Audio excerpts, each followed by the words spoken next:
चलिए, सभी को मेरा प्रणाम।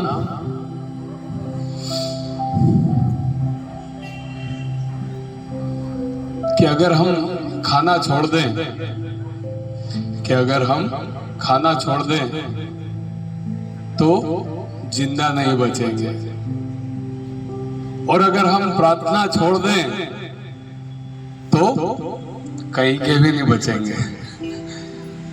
एक बहुत सुंदर कहानी, एक बाबा जी होते हैं, एक महात्मा होते हैं, अपनी साधना अपनी तपस्या करते हैं और घर घर जाके भिक्षा मांगते हैं।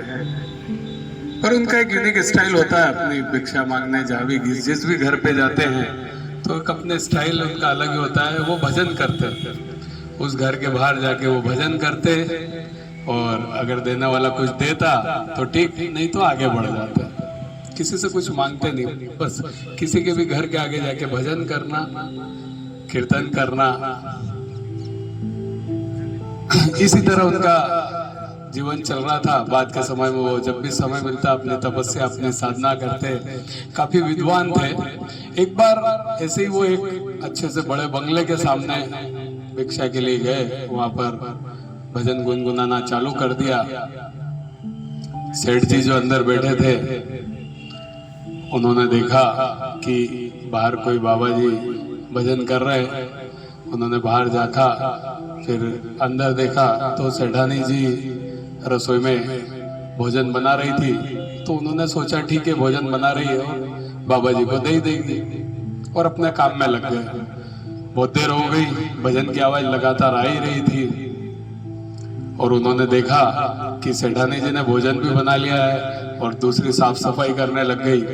तो सेठ जी से रहा नहीं गया, वो सेठानी जी से बोले कि क्या बात है, वो बाबा जी इतनी देर से भजन गा रहे हैं, तुमने भोजन भी बना लिया, फिर भी उनको कुछ दिया नहीं अभी तक।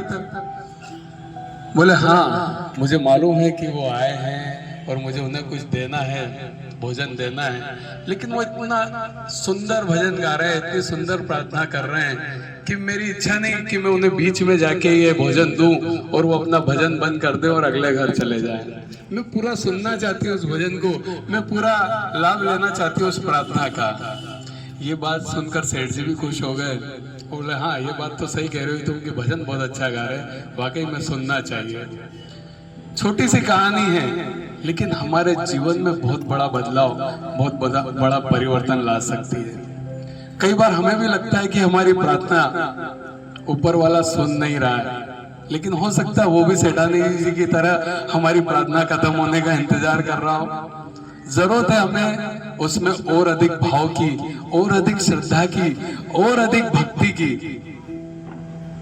तो फिर जरूर हमारी भी प्रार्थना स्वीकार हो जाएगी, है ना। तो कई बार इसी तरह हमारे जीवन में बहुत कठिनाइयां आती है, कई बार हमारे साथ बहुत बुरा होता है। ऐसे बुरे वक्त भी हमें यही सोचना चाहिए कि हो सकता है मेरे साथ तो कहीं बहुत ज्यादा बुरा हो सकता था, पर बहुत कम हुआ। हम इस तरह पॉजिटिव सोचकर भी हमारा एक जीवन जीने का नजरिया बदल सकते हैं।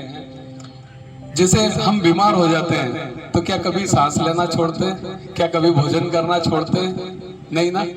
ये सब चीजें जरूरी है ना। इनकी मतलब बोले तो ये जीवन के लिए जरूरी है। उसी तरह प्रार्थना भी हमारे जीवन के लिए बहुत जरूरी है, चीज है, जिसके बिना जीवन संभव नहीं है। जिस तरह अभी बात हुई है कि बिना खाए आदमी जिंदा नहीं रह सकता, उसी तरह अगर बिना प्रार्थना के आदमी कहीं का भी नहीं रहता। यही इस कहानी का सार है कि प्रार्थना जरूर करें, और अच्छे भाव, अच्छी भक्ति, अच्छी श्रद्धा के साथ अगर आप प्रार्थना करते हैं तो आपकी प्रार्थना पूर्ण होने पर आपको फल जरूर मिलेगा।